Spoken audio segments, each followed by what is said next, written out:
Canada 'ਚ ਹਿੰਦੂ ਮੰਦਰ ਤੇ ਖਾਲਿਸਤਾਨੀ ਹਮਲੇ ਦੀ ਜਸਟਿਨ ਟਰੂਡੋ ਨੇ ਕੀਤੀ ਨਿਖੇਧੀ। ਬੋਲੇ ਹਰ ਕੈਨੇਡੀਅਨ ਨੂੰ ਆਪਣੇ ਧਰਮ ਨੂੰ ਆਜ਼ਾਦ ਤੇ ਸੁਰੱਖਿਅਤ ਢੰਗ ਨਾਲ ਰੱਖਣ ਦਾ ਅਧਿਕਾਰ। ਤਾਂ ਟਰੂਡੋ ਦੇ ਵਿਰੋਧੀ ਦਲਾਂ ਨੇ ਆਪਣੀ ਹੀ ਸਰਕਾਰ ਤੇ ਚੁੱਕੇ ਸਵਾਲ। ਕੈਨੇਡਾ 'ਚ ਹਿੰਦੂ ਮੰਦਰ ਤੇ ਹਮਲੇ ਦੇ ਮਾਮਲੇ 'ਚ ਭਾਰਤ ਸਖਤ ਕੈਨੇਡਾ ਸਥਿਤ ਭਾਰਤ ਹਾਈ ਕਮਿਸ਼ਨ ਨੇ ਜਤਾਇਆ ਵਿਰੋਧ। ਟਰੂਡੋ ਸਰਕਾਰ ਤੋਂ ਖਾਲਿਸਤਾਨੀ ਕੱਟੜਪੰਥੀਆਂ ਖਿਲਾਫ ਕਾਰਵਾਈ ਦੀ ਕੀਤੀ ਮੰਗ। पाकिस्तान ने प्रदूषण लई भारत नूं ठहराया जिम्मेवार। लैंदे पंजाब दी मंत्री दा चढ़दे पंजाब ते इल्जाम। कहंदे गुआंढी मुल्क तो आउण वालियां हवावां करके लाहौर च प्रदूषण।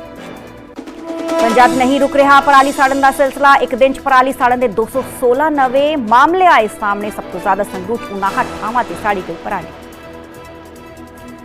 गुरु ग्रांथ लॉरेंस के भरा गैंगस्टर अनमोल बिश्नोई ते केस दर्ज। भीम सेना मुखी नवा सतपाल तंवर नूं विदेशी नंबर तो मिली सी धमकी। कॉल करन वाले ने खुद नूं दस्सिया सी अनमोल बिश्नोई।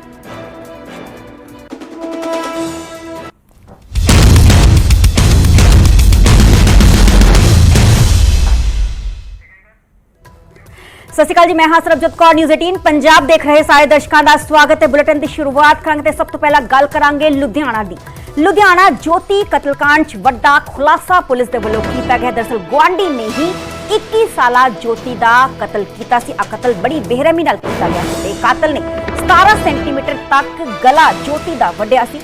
कतल करन तो बाद किचन कप बोर्ड च उसदी लाश रख दी गई सी ते कंबल च लपेट के लाश रख के मुलजम मौके तो फरार हो गया सी। तस्वीर इस नाबालिग की तुहानू पीड़ित दी विखा रहे हैं, मृतक दी दिखा रहे हैं।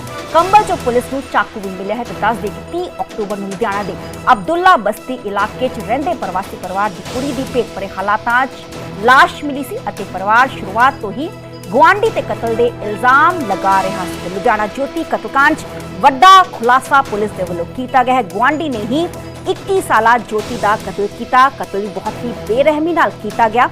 कातल ने 17 सेंटीमीटर तक ज्योति दा गला वड्डिया। उसनूं बेरहमी नाल मौत दे घाट उतारिया गया। बाद च कतल करन तो बाद किचन कप बोर्ड च उसकी लाश नूं रख दिता गया। कंबल च लपेट के लाश रख के उत्थों मुलजम फरार हो गया। मेरे नाल मेरे से होगी रजिंदर फोन लाइन ते जुड़े ने। रजिंदर, गुआंढी ने ही ज्योति दे कतल नूं अंजाम दिता सी। की कोई लव अफेयर दा मामला सामने है या कोई होर गलबात? जी बिल्कुल, हाले इस मामले दे विच जिहड़ी परिवारिक मैंबरां वल्लों जिहड़ी जानकारी साझी कीती गई सी और इस मामले दे विच उन्होंने कहा सी कि उन्हां दी लड़की नूं काम दे बहाने जिहड़ा आरोपी लैके गया सी और जलंधर बाईपास दे नज़दीक लिजाउण दी जिहड़ी गल कही सी। और 3 दिन बीत जाण मगरों भी जदों लड़की घर वापस नहीं आई क्योंकि उन्हां दे वल्लों जिहड़ी भाल कीती गई तां उस तो बाद उसदे कमरे नूं जिहड़ा आरोपी हैगा गुआंढी सी उसदे कमरे नूं जिहड़ा खोलिया गया तां उत्थे जिहड़ी लड़की दी लाश बरामद होई है। हालांकि रसोई दे जिहड़ा कपट दे विच जिहड़ा इह लाश नूं रखिया गया सी कंबल दे विच लपेट के तां किते ना किते कहा जा सकदा कि 17 सेंटीमीटर तक जो सूत्रा दे मुताबिक दस्सिया जा रहा कि ब्लेड दे नाल उस दे उत्ते जिहड़ा वार कीता गया। हालांकि यह रेप दी घटना या इस दे पिछे की रीजन रहेगा तां इह रिपोर्ट आउण तो बाद जिहड़ी जांच रिपोर्ट आउण तो बाद जिहड़ा खुलासा होवेगा। हालांकि डॉक्टरां वल्लों जिहड़ी खरड़ दे विच इह रिपोर्ट जिहड़ी सैंपलिंग दे लई जिहड़ी भेजी गई है और कल तक जिहड़ी रिपोर्ट है ये सामने आ जाएगी और इस दे विच जिहड़ा वड्डा खुलासा जरूर हो सकता है। पर किते ना किते परिवार ने आशंका जिहड़ी जताई है कि लड़की दे नाल रेप कीता गया उस तो बाद उसनूं मौत दे घाट जिहड़ा उतारिया गया। तां हाले तक फिलहाल पुलिस की गिरफ्त दे विचों जिहड़ा आरोपी है वो बाहर आता है। पुलिस भी ये दावा कर रही है कि जल्द ही जिहड़ा आरोपी नूं गिरफ्तार कर लिया जाएगा। जी बहुत बहुत शुक्रिया रजिंदर, सानू तमाम जानकारी देने ते वक्-वक् एंगल्स तो पुलिस दे वल्लों जांच पड़ताल इन्वेस्टिगेशन जो है वो की जा रही है कि कुछ मंशा की कुछ मोटिव इस मुलजम दा रहा जिस दे वल्लों ज्योति दे कतल नूं पूरा अंजाम दिता गया। बड़ी ही बेरहमी नाल 17 सेंटीमीटर दा कट इस दे गले ते लगाया गया, फिर इसनूं मौत दे घाट उतारिया गया। हालांकि वक्-वक् एंगल्स तो इन्वेस्टिगेशन लगातार जारी है पर मुलजम जो है जिस दे वल्लों इस पूरी घटना नूं अंजाम दिता गया वो पुलिस की गिरफ्त तो बाहर दस्सिया जा रहा है।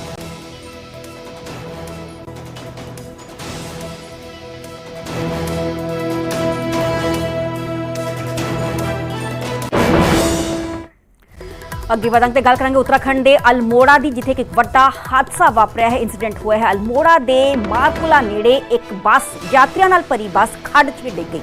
हादसे 10 लोगों की दर्दनाक मौत हो चुकी है। राहत और बचाव कार्य लगातार जारी है। SDRF टीमां मौके पर मौजूद हो तमाम तस्वीरें सामने आईयां ने।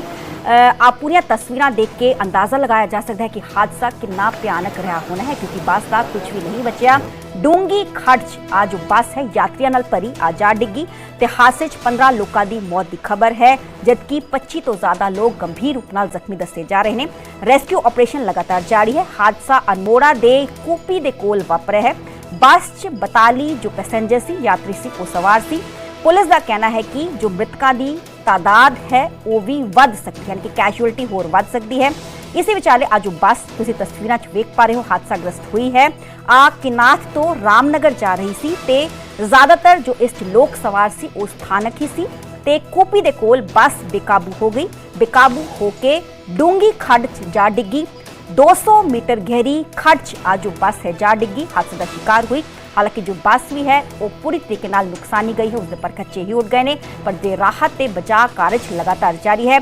इन्वेस्टिगेशन का मैटर है कि कुछ वजह रही, की कुछ कारण रहे आज जो बस है इस तरीके नाल हादसाग्रस्त हुई है। अल्मोड़ा उत्तराखंड दी तमाम तस्वीरें जिथे कि बस डूंगी खड्ड जा डिगी। हालांकि जो कैजुअलिटी है वो भी वध सकती है, पर जो रेस्क्यू ऑपरेशन प्रशासन दे वल्लों लगातार जारी है।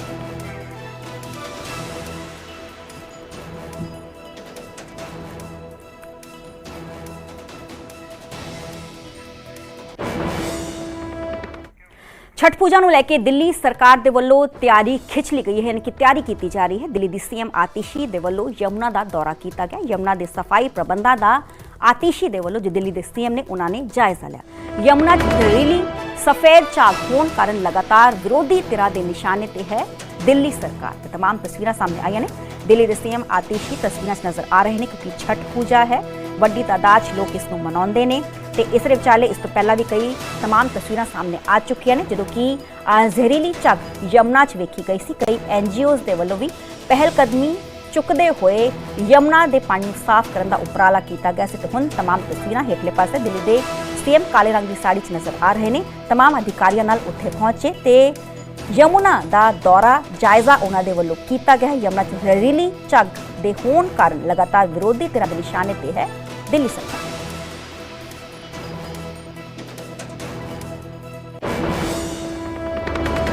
मैं यहाँ पे आई हूँ ITO पर, हाथीघाट पर, जो मुझे लगता है कि एक बहुत महत्वपूर्ण छठ घाटों में से एक है, जहाँ पे शायद लाखों लोग छठी मैया की पूजा के लिए आते हैं। तो पूरा इंतजाम बढ़िया चल रहा है और इसी तरह हमारे सारे विधायक, हमारे सारे मंत्री लगातार सभी छठ घाट का इंस्पेक्शन कर रहे हैं। हम बस यही उम्मीद करते हैं कि छठी मैया का आशीर्वाद सभी दिल्ली वालों पे बना रहे। भारतीय जनता पार्टी पूर्वांचली विरोधी है, ये तो पूरा दुनिया जानती है। हम जानते हैं कि उनके एक पूर्व सांसद जी ने उन्हीं की पार्टी के पूर्वांचल विंग के अध्यक्ष को पीट के दौड़ा कर कुछ साल पहले मारा था, और फिर भी भारतीय जनता पार्टी ने कोई कार्रवाई कभी नहीं करी। आज भारतीय जनता पार्टी का पूर्वांचली विरोधी चेहरा फिर से एक बार सामने आ गया है कि जिस तरह से ग्रेटर कैलाश के उस लोकेशन पे 8 साल से छठ की पूजा हो रही है, लेकिन भारतीय जनता पार्टी के सांसद, भारतीय जनता पार्टी के नेता उस पूजा को रोक रहे हैं। मैं तो भारतीय जनता पार्टी को यही कहूंगी, छठी मैया सबकी है, वो आम आदमी पार्टी की नहीं है, वो भारतीय जनता पार्टी की नहीं है, वो सभी पूर्वांचली भाइयों बहनों की है, वो सभी दिल्ली वालों की है। तो छठ पर राजनीति ना करी जाए, छठी मैया की पूजा होने दी जाए, मेरा भारतीय जनता पार्टी से यही आग्रह है। ਅੱਗੇ ਵਧਾਂਗੇ ਤੇ ਗੱਲ ਕਰਾਂਗੇ ਲੁਧਿਆਣਾ ਦੀ, ਜਿੱਥੇ ਕਿ ਇੱਕ ਕ੍ਰੇਨ ਨੇ ਮਾਂ ਤੇ ਧੀ ਨੂੰ ਹੀ ਕੁਚਲ ਦਿੱਤਾ। 1 ਸਾਲ ਦੀ ਮਾਸੂਮ ਦੀ ਮੌਕੇ ਤੇ ਹੀ ਮੌਤ ਹੋ ਗਈ, ਜਦਕਿ ਇਲਾਜ ਦੌਰਾਨ ਮਾਂ ਨੇ ਦਮ ਤੋੜ ਦਿੱਤਾ। दरअसल भाई दूज का त्यौहार मना के आज जो मां ते धी ने घर वापस आ रहे सन, तेज रफ्तार क्रेन की टक्कर दे नाल पूरा हादसा वापरिया है। तस्वीर तुहानूं विखा रहे हैं मृतकों की। टक्कर कारण बाइक का बैलेंस बिगड़ गया ते पुलिस ने क्रेन चालक नूं हालांकि कार्रवाई करते हुए गिरफ्तार कर लिया गया है। तमाम तस्वीर तुसीं वेख पा रहे हो। 1 साल की मासूम की मौके पर ही मौत हो गई, जबकि जो उसकी मां सी उसने इलाज के दौरान अपना दम तोड़ दिता। टक्कर मारी गई क्रेन दे वल्लों, बाइक ते सवार सी, बाइक का जो बैलेंस सी वो बिगड़ गया ते आज जो मां ते धी है उसकी चपेट च आ गए ते इन्हां दी मौत हो गई। हालांकि पुलिस ने कार्रवाई करते हुए क्रेन चालक नूं मौके तो गिरफ्तार जो है वो कर लिया है। कल भाई दूज का त्यौहार से वड्डे पद्धर ते लोकां दे वल्लों मनाया गया, पर इस घर च इस दिन ही 70 विच गए, क्योंकि ਇੱਕ ਮਾਂ ਤੇ ਉਸਦੀ ਮਾਸੂਮ 1 ਸਾਲਾ ਧੀ ਇਸ ਪੂਰੇ ਹਾਦਸੇ ਦਾ ਸ਼ਿਕਾਰ ਹੁੰਦੇ ਨੇ। ਮੇਰੇ ਨਾਲ ਮੇਰੇ ਸਹਿਯੋਗੀ ਰਜਿੰਦਰ ਫੋਨ ਲਾਈਨ ਤੇ ਜੁੜੇ ਨੇ। ਰਜਿੰਦਰ, बेहद ही ਮੰਦਭਾਗੀ ਘਟਨਾ ਕਦੋਂ ਵਾਪਰੀ, ਕੀ ਕੁਝ ਕਾਰਨ ਇਸ ਦਾ ਰਿਹਾ? ਜੀ ਬਿਲਕੁਲ ਦੱਸ ਦਈਏ ਕਿ ਭਈਆ ਦੂਜ ਵਾਲੇ ਦਿਨ ਜਿਹੜਾ ਤਿਉਹਾਰ ਨੂੰ ਲੈ ਕੇ ਜਿਹੜਾ ਸਹੁਰੇ ਘਰ ਤੋਂ ਇਹ ਔਰਤ ਜਿਹੜੀ ਆ ਆਪਣੀ ਬੱਚੀ ਦੇ ਨਾਲ ਪਰਤ ਰਹੀ ਸੀ ਔਰ ਇਸੇ ਦੌਰਾਨ ਇੱਕ ਕ੍ਰੇਨ ਜਿਹੜੀ ਆ ਇਸ ਦੌਰਾਨ ਆ ਰਹੀ ਸੀ, ਉਸੇ ਦੇ ਚੱਲਦਿਆਂ ਹਾਦਸੇ ਦਾ ਸ਼ਿਕਾਰ ਹੋ ਗਏ ਔਰ ਜਿਹੜੀ ਪਹੀਏ ਦੇ ਹੇਠਾਂ ਆਉਣ ਕਾਰਨ ਮੌਕੇ ਤੇ ਹੀ ਬੱਚੀ ਨੇ ਦਮ ਤੋੜ ਦਿੱਤਾ ਸੀ ਔਰ ਜ਼ਖਮੀ ਹਾਲਤ ਦੇ ਵਿੱਚ ਉਕਤ ਔਰਤ ਨੂੰ ਜਿਹੜਾ ਸਿਵਲ ਹਸਪਤਾਲ ਦੇ ਵਿੱਚ ਲਿਆਂਦਾ ਗਿਆ ਸੀ, ਜਿੱਥੇ ਔਰਤ ਨੇ ਵੀ ਦਮ ਤੋੜ ਦਿੱਤਾ। ਹਾਲਾਂਕਿ ਦੋਵਾਂ ਜਿਹੜੀ ਮਾਂ ਅਤੇ ਧੀ ਦੀ ਜਿਹੜੀ ਆ ਮੌਤ ਹੋ ਗਈ ਹੈ। ਹਾਲਾਂਕਿ ਇਸ ਮਾਮਲੇ ਦੇ ਵਿੱਚ ਜਿਹੜਾ ਡਰਾਈਵਰ ਹੈ ਟ੍ਰੇਨ ਦਾ, ਉਸ ਨੂੰ ਪੁਲਿਸ ਨੇ ਹਿਰਾਸਤ ਦੇ ਵਿੱਚ ਲੈ ਲਿਆ। ਫਿਲਹਾਲ ਪੁਲਿਸ ਇਸ ਮਾਮਲੇ ਦੇ ਵਿੱਚ ਜਿਹੜੀ ਆ ਉਹ ਜਾਂਚ ਕਰ ਰਹੀ ਹੈ, ਪਰ ਕਿਤੇ ਨਾ ਕਿਤੇ ਜਿਹੜਾ ਵੱਡਾ ਹਾਦਸਾ ਜਿਹੜਾ ਹੋਇਆ ਜਿਸ ਦੇ ਨਾਲ ਮਾਂ ਅਤੇ ਧੀ ਦੀ ਜਿਹੜੀ ਹੈ ਮੌਤ ਹੋਈ ਹੈ। ਜੀ ਬਹੁਤ ਬਹੁਤ ਸ਼ੁਕਰੀਆ ਰਜਿੰਦਰ, ਸਾਨੂੰ तमाम ਜਾਣਕਾਰੀ ਦੇਣ ਲਈ।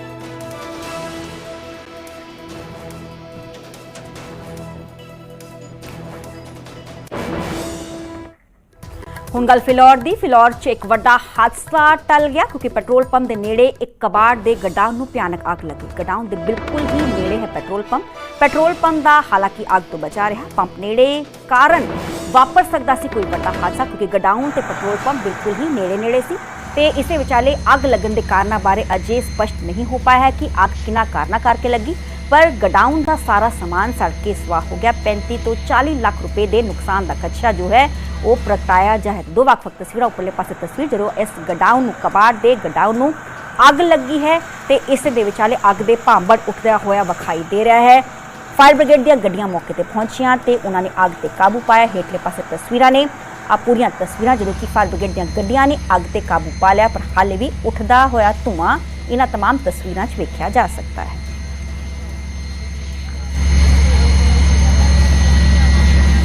रात 1:30 ਵਜੇ ਦੀ ਕਾਲ ਆਈ ਹੈ ਜੀ। ਅਸੀਂ ਲੁਧਿਆਣੇ ਤੋਂ ਫਗਵਾੜੇ ਤੋਂ ਜੀ ਤੇ ਫਲੋਰ ਦੀਆਂ ਸਾਰੀਆਂ ਗੱਡੀਆਂ ਲੈ ਕੇ ਤੇ ਕਾਬੂ ਪਾਇਆ ਜੀ। ਹੋਰ ਨੇੜੇ ਪੈਟਰੋਲ ਪੰਪ ਹੋਣ ਕਰਕੇ ਅੱਗ ਨੂੰ ਕਾਬੂ ਪਾ ਕੇ ਭਾਰੀ ਨੁਕਸਾਨ ਹੋਣ ਤੋਂ ਬਚਾ ਲਿਆ ਜੀ। ਕੀ ਅੰਦਰ ਕੀ ਸੀਗਾ? ਅੰਦਰ ਕਵਾੜ ਦਾ ਸਮਾਨ ਦੱਸ ਰਹੇ ਜੀ, ਕਵਾੜ ਦਾ ਗੋਦਾਮ ਆ ਜੀ ਤੇ ਪਤਾ ਨਹੀਂ ਕਿਹਦਾ ਜੀ ਕੀ ਹਿਸਾਬ ਆ ਜੀ। ਬਾਕੀ ਦੇਖਦੇ ਹੁਣ ਪੁੱਛਗਿੱਛ ਕਰਕੇ ਕਿੱਦਾਂ ਲੱਗਿਆ ਜੀ। ਜਦੋਂ ਅੱਗ ਜ਼ਿਆਦਾ ਹੋਣ ਕਰਕੇ ਜਦੋਂ ਛੋਟੀ ਕੋਈ ਇੱਥੇ ਹੈ ਨਹੀਂ ਸੀ ਚੌਕੀਦਾਰ ਵਗੈਰਾ, ਛੋਟੀ ਅੱਗ ਹੋਈ ਤਾਂ ਜਲਦੀ ਕੰਟਰੋਲ ਹੋ ਜਾਣੀ ਸੀ। ਇਹ ਜਿਹੜਾ ਮੌਲ ਆ ਕਿਹਦਾ ਹੈ ਜੀ? ਇਹ ਹਜੇ ਪਤਾ ਨਹੀਂ ਜੀ, ਪੁੱਛਦੇ ਜੀ ਕਹਿੰਦੇ ਪੈਟਰੋਲ ਪੰਪ ਵਾਲਿਆਂ ਦਾ ਜੀ, ਜਿਹਨਾਂ ਦੇ ਕ੍ਰੈਡਿਟ ਤੇ ਕਿਰਾਏ ਦਿੱਤਾ ਜੀ। ਕਿੰਨੀਆਂ ਲੱਗ ਘੱਟੋ-ਘੱਟ ਤੇ ਵੱਡੀ ਖਬਰ ਦਾ ਜ਼ਿਕਰ ਕਰ ਰਹੇ ਸ਼੍ਰੀ ਅਕਾਲ ਤਖਤ ਸਾਹਿਬ ਦੇ ਜਥੇਦਾਰ ਦੇ ਵੱਲੋਂ ਮੀਟਿੰਗ ਸੱਦੀ ਗਈ ਹੈ। 6 ਨਵੰਬਰ ਨੂੰ ਸਿੱਖ ਵਿਦਵਾਨਾਂ ਤੇ ਬੁੱਧੀਜੀਵੀਆਂ ਦੀ ਇਕੱਤਰਤਾ ਸੱਦੀ ਗਈ ਹੈ। ਸਿੰਘ ਸਾਹਿਬਾਨਾਂ ਦੇ ਵੱਲੋਂ ਸੁਖਬੀਰ ਸਿੰਘ ਬਾਦਲ ਦੇ ਮਾਮਲੇ ਤੇ ਚਰਚਾ ਕੀਤੀ ਜਾਏਗੀ ਤੇ ਇਸ ਵੇਲੇ ਦੀ ਵੱਡੀ ਖਬਰ ਦਾ ਅਸੀਂ ਜ਼ਿਕਰ ਕਰ ਰਹੇ ਹਾਂ। ਸ਼੍ਰੀ ਅਕਾਲ ਤਖਤ ਸਾਹਿਬ ਦੇ ਜਥੇਦਾਰ ਦੇ ਵੱਲੋਂ ਮੀਟਿੰਗ ਸੱਦੀ ਗਈ ਹੈ। ਹਾਲ ਹੀ ਜੋ ਹੈ 30 ਅਗਸਤ ਨੂੰ ਸਿੰਘ ਸਾਹਿਬਾਨਾਂ ਦੇ ਵੱਲੋਂ ਸ਼੍ਰੋਮਣੀ ਅਕਾਲੀ ਦਲ ਦੇ ਪ੍ਰਧਾਨ ਸੁਖਬੀਰ ਸਿੰਘ ਬਾਦਲ ਨੂੰ ਤਨਖਾਹੀਆ ਕਰਾਰ ਦਿੱਤਾ ਸੀ। ਹਾਲਾਂਕਿ ਸਪਸ਼ਟੀਕਰਨ ਉਹਨਾਂ ਦੇ ਵੱਲੋਂ ਮੰਗਿਆ ਗਿਆ ਸੀ। ਇਸ ਗੱਲ ਦਾ ਵੀ ਜ਼ਿਕਰ ਉਹਨਾਂ ਦੇ ਵੱਲੋਂ ਕੀਤਾ ਗਿਆ ਸੀ तमाम ਜੋ ਮੰਤਰੀ ਰਹੇ ਨੇ 2007 ਤੋਂ ਲੈ ਕੇ 2017 ਤੱਕ ਉਹ ਵੀ ਆਪਣੇ ਸਪਸ਼ਟੀਕਰਨ ਅਕਾਲ ਤਖਤ ਸਾਹਿਬ ਨੂੰ ਸੌਂਪਣ। ਤੇ ਇਸ ਤੋਂ ਪਹਿਲਾਂ ਜਦੋਂ ਅਕਾਲ ਤਖਤ ਸਾਹਿਬ ਦੇ ਜਥੇਦਾਰ ਗਿਆਨੀ ਰਘਬੀਰ ਸਿੰਘ ਨੂੰ ਪੁੱਛਿਆ ਗਿਆ ਸੀ ਕਿ ਸੁਖਬੀਰ ਸਿੰਘ ਬਾਦਲ ਦੇ ਬਾਬਤ ਉਹ ਫੈਸਲਾ ਕਦੋਂ ਸੁਣਾਉਣਗੇ, ਉਹਨਾਂ ਦੇ ਵੱਲੋਂ ਕਿਹਾ ਗਿਆ ਸੀ ਕਿ ਦੀਵਾਲੀ ਤੋਂ ਬਾਅਦ ਇਕੱਤਰਤਾ ਕੀਤੀ ਜਾਏਗੀ ਤੇ ਇਸ ਬਾਬਤ ਕੋਈ ਫੈਸਲਾ ਜੋ ਹੈ ਉਹ ਲਿਆ ਜਾਏਗਾ। ਮੇਰੇ ਸਹਿਯੋਗੀ ਰਾਜੀਵ ਸ਼ਰਮਾ ਫੋਨ ਲਾਈਨ ਤੇ ਜੁੜੇ ਹੋਏ ਨੇ। ਰਾਜੀਵ, 6 ਨਵੰਬਰ ਨੂੰ ਕਿਹਾ ਜਾ ਸਕਦਾ ਹੈ ਕਿ ਸੁਖਬੀਰ ਸਿੰਘ ਬਾਦਲ ਦੇ ਬਾਬਤ ਕੋਈ ਫੈਸਲਾ ਸੁਣਾਉਣਗੇ ਜਥੇਦਾਰ ਸਾਹਿਬ? देखो सरबजोत, जो कि एक बहुत ਵੱਡਾ ਇਹ ਮਾਮਲਾ ਜੋ ਹੈ ਪੰਥਕ ਔਰ ਸਿਆਸੀ ਗਲਿਆਰਿਆਂ ਦੇ ਵਿੱਚ ਬਣਿਆ ਹੋਇਆ ਸੀ ਕਿ ਸੁਖਬੀਰ ਸਿੰਘ ਬਾਦਲ ਨੂੰ ਲੈ ਕੇ ਕੀ ਕਾਰਵਾਈ ਕੀਤੀ ਜਾਂਦੀ ਹੈ, ਕਿਸ ਤਰੀਕੇ ਦਾ ਫੈਸਲਾ ਜਿਹੜਾ ਲਿਆ ਜਾਂਦਾ ਹੈ। ਕਿਉਂਕਿ ਬੀਤੇ ਦਿਨੀ ਜਿਹੜੀ ਜਨਰਲ ਇਜਲਾਸ ਹੋਇਆ ਸੀ ਜਿਸ ਦੇ ਵਿੱਚ ਐਸਜੀਪੀਸੀ ਦੇ ਪ੍ਰਧਾਨ ਦੀ ਚੋਣ ਕੀਤੀ ਗਈ ਤਾਂ ਉਸ ਦੇ ਵਿੱਚ ਇੱਕ ਜਿਹੜਾ ਮਤਾ ਹੈ ਉਹ ਵੀ ਪਾਸ ਕੀਤਾ ਗਿਆ ਸੀ ਕਿ ਇੱਕ ਸਲਾਹਕਾਰ ਬੋਰਡ ਜਿਹੜਾ ਉਹ ਬਣਾਇਆ ਜਾਏਗਾ ਜਿਸ ਦੇ ਵਿੱਚ ਸਿੱਖ ਬੁੱਧੀਜੀਵੀ ਹੋਣਗੇ, ਪੰਥਕ ਸ਼ਖਸੀਅਤਾਂ ਹੋਣਗੀਆਂ ਔਰ 11 ਮੈਂਬਰੀ ਜਿਹੜਾ ਬੋਰਡ ਹੈ ਉਹ ਅਕਾਲ ਤਖਤ ਸਾਹਿਬ ਤੇ ਕਿਉਂਕਿ ਬਹੁਤ ਸਾਰੀਆਂ ਸ਼ਿਕਾਇਤਾਂ ਜਿਹੜੀਆਂ ਨੇ ਉਹ ਪਹੁੰਚਦੀਆਂ ਨੇ ਤਾਂ ਉਹਨਾਂ ਦੇ ਜਿਹੜੇ ਸਮਾਧਾਨ ਦੇ ਲਈ ਜਾਂ ਉਸ ਦੇ ਵਿੱਚ ਕਿਸ ਤਰੀਕੇ ਦੀ ਜਿਹੜੀ ਕਾਰਵਾਈ ਹੈ। ਤਾਂ ਹੁਣ ਜੇਕਰ 6 ਨਵੰਬਰ ਦੀ ਮੀਟਿੰਗ ਦੀ ਗੱਲ ਕਰੀਏ ਤਾਂ ਇਸ ਨੂੰ ਲੈ ਕੇ ਇੱਕ ਵੱਡੀ ਚਰਚਾ ਛਿੜੀ ਹੈ ਕਿ ਸੁਖਬੀਰ ਸਿੰਘ ਬਾਦਲ ਦੇ ਖਿਲਾਫ ਕਿਹੜੀ ਕਾਰਵਾਈ ਹੋਣੀ ਚਾਹੀਦੀ ਹੈ, ਉਸ ਨੂੰ ਲੈ ਕੇ ਰਾਏ ਲਈ ਜਾਏਗੀ, ਸਲਾਹ ਮਸ਼ਵਰਾ ਕੀਤਾ ਜਾਏਗਾ ਔਰ ਉਸ ਤੋਂ ਬਾਅਦ ਅਸੀਂ ਕਹਿ ਸਕਦੇ ਹਾਂ ਕਿ ਜਥੇਦਾਰ ਸਾਹਿਬ ਕੋਈ ਫੈਸਲਾ ਸੁਣਾ ਸਕਦੇ ਨੇ। ਕਿਉਂਕਿ ਫਿਲਹਾਲ ਜੇਕਰ ਅਸੀਂ ਪੰਥਕ ਕਾਰਵਾਈ ਦੀ ਗੱਲ ਕਰਦੇ ਹਾਂ ਤਾਂ ਸੁਖਬੀਰ ਸਿੰਘ ਬਾਦਲ ਦੇ ਖਿਲਾਫ ਜਿਹੜੀ ਸ਼ਿਕਾਇਤ ਅਕਾਲ ਤਖਤ ਸਾਹਿਬ ਪਹੁੰਚੀ ਸੀ ਉਸ ਤੋਂ ਬਾਅਦ ਸੁਖਬੀਰ ਸਿੰਘ ਬਾਦਲ ਉਸ ਦੇ ਲਈ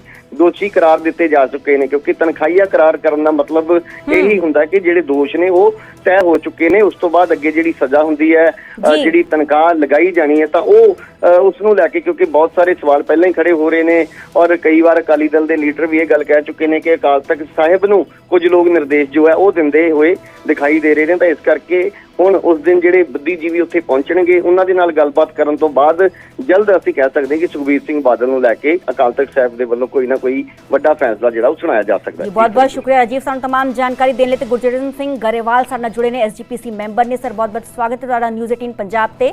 6 ਨਵੰਬਰ ਨੂੰ ਆਉਂਦੀ 6 ਨਵੰਬਰ ਨੂੰ ਯਾਨੀ ਕਿ ਪਰਸੋਂ ਸਿੰਘ ਸਾਹਿਬਾਨਾਂ ਦੇ ਵੱਲੋਂ ਇਕੱਤਰਤਾ ਸੱਦੀ ਗਈ ਹੈ ਤੇ ਆ ਕਿਹਾ ਜਾ ਸਕਦਾ ਹੈ ਕਿ ਸੁਖਬੀਰ ਸਿੰਘ ਬਾਦਲ ਦੇ ਬਾਬਤ ਕੋਈ ਫੈਸਲਾ ਇਸ ਮੀਟਿੰਗ 'ਚ ਲਿਆ ਜਾ ਸਕੇਗਾ।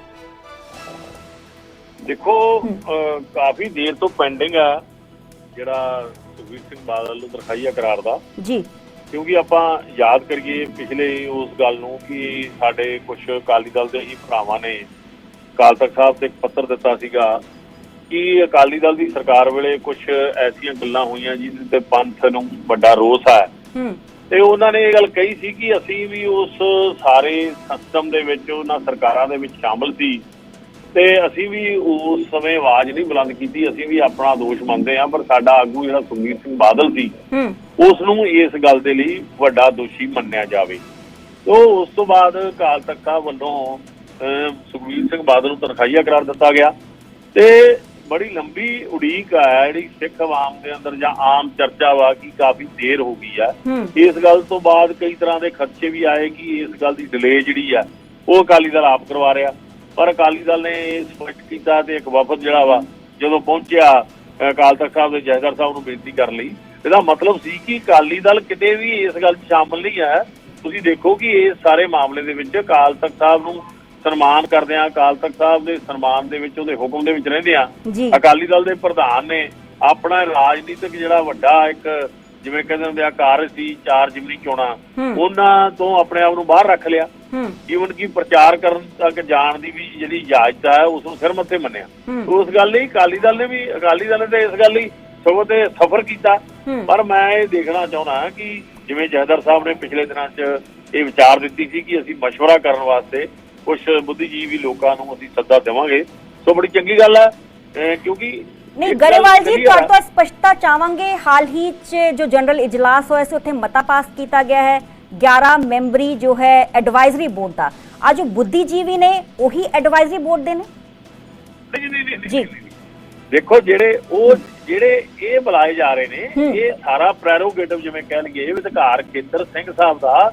ਉਹਨਾਂ ਨੇ ਕਿਹਦੇ ਨਾਲ ਮਸ਼ਵਰਾ ਕਰਨਾ, ਕੀ ਹੋਏਗਾ, ਕਿਉਂਕਿ ਸੰਗਤ ਤਾਂ ਬਹੁਤ ਦੇਰ ਦੀ ਉਡੀਕ ਰਹੀ ਆ ਕਿ ਧਾਰਮਿਕ ਤੌਰ ਤੇ ਪਿਛਲੇ ਇਤਿਹਾਸ ਨੂੰ ਮੱਦੇਨਜ਼ਰ ਰੱਖਦੇ ਆ ਕਿ ਕੋਈ ਵੀ ਸਜ਼ਾ ਜਿਹੜੀ ਆ ਉਹ ਅਕਾਲ ਤਖਤ ਸਾਹਿਬ ਦੇ ਜਥੇਦਾਰ ਸਾਹਿਬਾਨ ਮਤਾ ਪਾਸ ਕਰਕੇ ਲਾ ਸਕਦੇ ਆ। ਇਹਦੇ 'ਚ ਉਹ ਕਮੇਟੀ ਦਾ ਕੋਈ ਮਤਲਬ ਨਹੀਂ, ਉਹ ਪਹਿਲਾਂ ਵੀ ਜ਼ਾਹਰ ਹੋ ਚੁੱਕਿਆ ਕਿ ਪਹਿਲਾਂ ਵੀ ਸਾਡੇ ਸਿੰਘ ਸਾਹਿਬਾਨ ਵੱਲੋਂ ਆਪਣੀਆਂ ਸਹਿਯੋਗੀ ਕਮੇਟੀਆਂ ਬਣਾਈਆਂ ਜਾਂਦੀਆਂ ਰਹੀਆਂ। ਇਹ ਕੋਈ ਸਿੰਘ ਸਾਹਿਬਾਨ ਨੂੰ ਚੁਣੌਤੀ ਨਹੀਂ ਹੈ, ਇਹ ਐਡਵੋਕੇਟ ਹਰਜਿੰਦਰ ਸਿੰਘ ਧਾਮੀ ਦੱਸ ਚੁੱਕੇ ਨੇ।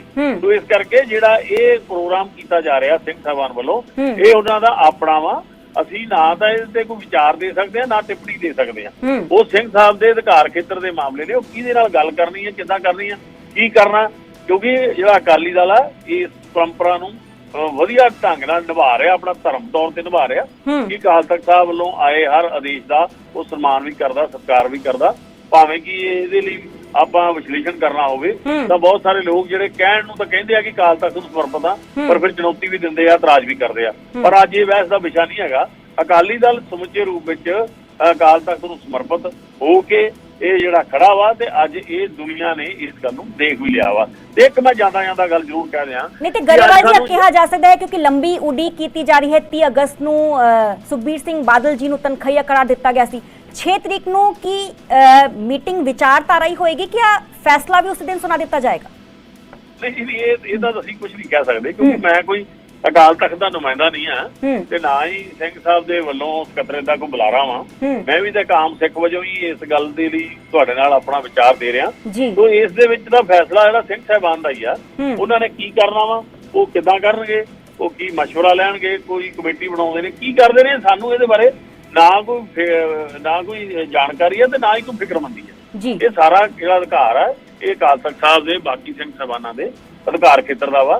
ਉਹ ਜੋ ਵੀ ਕਰਨਗੇ ਉਹ ਪੰਥ ਦੇ ਭਲੇ ਲਈ ਕਰਨਗੇ। ਜੀ ਜੀ, ਚਲੋ ਬਹੁਤ ਬਹੁਤ ਸ਼ੁਕਰੀਆ। ਗੁਰਚਰਨ ਸਿੰਘ ਗਰੇਵਾਲ ਸਾਡੇ ਨਾਲ ਜੁੜੇ ਸੀ। ਹਾਲਾਂਕਿ 6 ਨਵੰਬਰ ਨੂੰ ਸਿੱਖ ਵਿਦਵਾਨਾਂ ਤੇ ਬੁੱਧੀਜੀਵੀਆਂ ਦੀ ਇਕੱਤਰਤਾ ਜੋ ਹੈ ਸਿੰਘ ਸਾਹਿਬਾਨਾਂ ਦੇ ਵੱਲੋਂ ਸੱਦੀ ਗਈ ਹੈ। ਸ਼੍ਰੀ ਅਕਾਲ ਤਖਤ ਸਾਹਿਬ ਦੇ ਜਥੇਦਾਰ ਦੇ ਵੱਲੋਂ ਮੀਟਿੰਗ ਸੱਦੀ ਗਈ ਹੈ। ਲੰਬੇ ਸਮੇਂ ਤੋਂ ਉਡੀਕ ਕੀਤੀ ਜਾ ਰਹੀ ਹੈ ਕਿਉਂਕਿ ਸ਼੍ਰੋਮਣੀ ਅਕਾਲੀ ਦਲ ਸੁਧਾਰ ਲਹਿਰ ਦੇ ਵੱਲੋਂ 1 ਜੁਲਾਈ ਦਾ ਅਸੀਂ ਜ਼ਿਕਰ ਕਰੀਏ ਤੇ 1 ਜੁਲਾਈ ਨੂੰ ਲੰਘੀ 1 ਜੁਲਾਈ ਨੂੰ ਇੱਕ ਪੱਤਰ ਜੋ ਹੈ ਸ਼ਿਕਾਇਤ ਪੱਤਰ ਅਕਾਲ ਤਖਤ ਸਾਹਿਬ ਦੇ ਜਥੇਦਾਰ ਨੂੰ ਸੌਂਪਿਆ ਗਿਆ ਸੀ।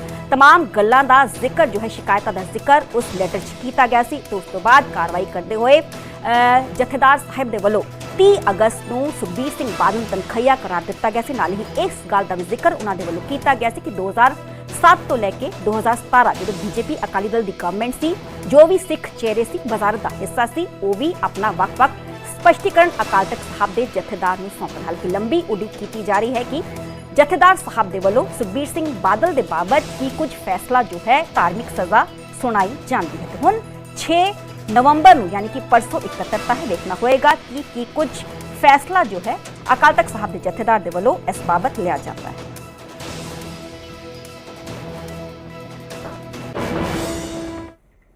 ਅੱਗੇ ਵਧਾਂਗੇ ਤੇ ਗੱਲ ਕਰਾਂਗੇ ਬਲਵੰਤ ਸਿੰਘ ਰਾਜੋਆਣਾ ਦੀ ਸੁਪਰੀਮ ਕੋਰਟ 'ਚ ਰਾਜੋਆਣਾ ਦੀ ਪਟੀਸ਼ਨ ਤੇ ਸੁਣਵਾਈ ਟਲ ਗਈ ਹੈ। ਸੁਪਰੀਮ ਕੋਰਟ ਨੇ 2 ਹਫ਼ਤਿਆਂ ਦੇ ਲਈ ਆ ਸੁਣਵਾਈ ਜੋ ਹੈ ਹੀਅਰਿੰਗ ਟਾਲੀ ਹੈ।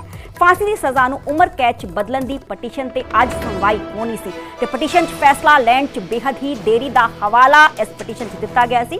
ਪਿਛਲੇ ਸਾਲ ਸੁਪਰੀਮ ਕੋਰਟ ਨੇ ਫਾਂਸੀ ਦੀ ਸਜ਼ਾ ਮੁਆਫ ਕਰਨ ਤੋਂ ਇਨਕਾਰ ਕਰ ਦਿੱਤਾ ਸੀ। ਹਾਲਾਂਕਿ ਕਿਹਾ ਸੀ कि केंद्र सरकार इस बाबत जो है वो फैसला ले, पर केंद्र सरकार दे वल्लों इस गल नूं क्लीयर किया गया है कि पंजाब एक सरहदी सूबा है, जे इस बाबत असीं कोई फैसला लैंदे हां ते कानून व्यवस्था ते वड्डा इफेक्ट वड्डा असर जो है वो पै सकता है। तो सुप्रीम कोर्ट च राजोआणा दी पटीशन ते सुनवाई जो है हेयरिंग टल गई है। मेरे नाम मेरे से होगी शंकर आनंद फोन लाइन ते जुड़े ने। शंकर, जानना चाहेंगे ये जो पिटीशन की हेयरिंग थी ये क्यों टली है, क्या कुछ रीजन? देखिए, जिस तरह से बलवंत सिंह राजोआना मामले में आज सुप्रीम कोर्ट में एक महत्वपूर्ण सुनवाई आज होनी थी, लेकिन अभी इस मामले पर अगली तारीख मुकर्रर कर दी गई है। 18 नवंबर को इस मामले पर अगली सुनवाई होगी। और जिस तरह से अगर बेअंत सिंह हत्याकांड मामले में दोषी बलवंत सिंह राजोआना की याचिका पर आज सुप्रीम कोर्ट में महत्वपूर्ण सुनवाई होनी थी और जिस तरह से इस मामले पर जो सुप्रीम कोर्ट की जस्टिस VR गवई की अध्यक्षता वाली बेंच जो है इस मामले पे आज सुनवाई करनी थी, लेकिन जिस तरह से केंद्र सरकार ने इस मामले पे कहा था कि बलवंत सिंह राजोआना की दया याचिका अभी लंबित है, इस मामले पे हमें जवाब दाखिल करना है। और हालांकि बलवंत सिंह राजोआना की दया याचिका 12 साल से लंबित है, तो एक तरह से कह सकते हैं कि इस तमाम मामलों की गंभीरता को देखते हुए अगली तारीख मुकर्रर कर दी गई है और 18 नवंबर इस मामले पर अगली तारीख मुकर्रर की गई है।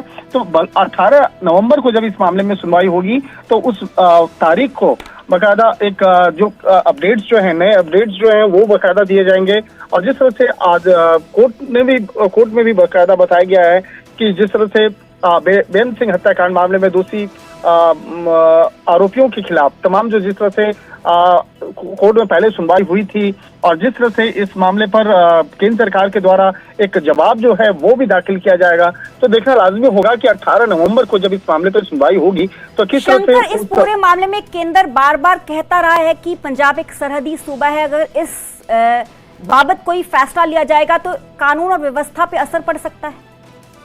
निश्चित रूप से देखिए, अगर जिस तरह से देखा जाए इस मामले की ओर देखा जाए तो पंजाब के पूर्व मुख्यमंत्री बेअंत सिंह की हत्याकांड से जुड़ा मामला है और जिस तरह से तकरीबन 28 साल से ज्यादा हो गए हैं इस आरोपी को जेल में रहते हुए, तो इसी मामले को आधार बनाते हुए सुप्रीम कोर्ट में एक याचिका दायर की गई थी और कहा गया था कि ये मामला पिछले 12 साल से लंबित है, जिसमें कि दया याचिका से संबंधित जो याचिका दायर की गई है 12 साल से लंबित पड़े हैं, तो इस मामले पे जल्द से जल्द सुनवाई होनी चाहिए। लेकिन कोर्ट की सुनवाई के दौरान में जिस तरह से कानून व्यवस्था का भी हवाला दिया गया था, कहा गया था कि कानून व्यवस्था किस तरह से बहुत ही इंपॉर्टेंट है और जिस तरह से पंजाब जो है जो एक बॉर्डर स्टेट है, जिस तरह से पंजाब से सटा हुआ पंजाब जो है वो पाकिस्तान से भी सटा हुआ एक राज्य है और यहाँ की जो कानून व्यवस्था है बेहद महत्वपूर्ण है। तो एक तरह से कहा जा सकता है इन तमाम मामलों की गंभीरता को देखते हुए जिस तरह से तमाम दलीलें पहले दी जा चुकी हैं, लेकिन पिछले 12 साल से दया याचिका पर जो सुनवाई है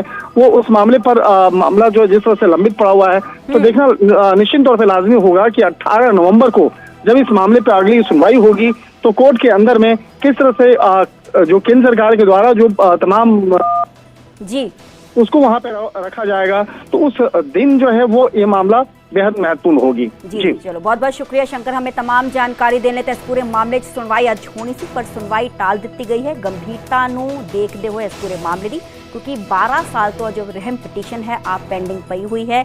इस विचाले केंद्र सरकार हुण 18 नवंबर को अपना जवाब इस बाबत दाखिल करेगी। देखना होगा कि उस टाइम की कुछ सुनवाई सुप्रीम कोर्ट होंदी है, पर हाल फिलहाल आज जो इस पूरे मामले लेके सुनवाई होनी सी वो टाल दी गई।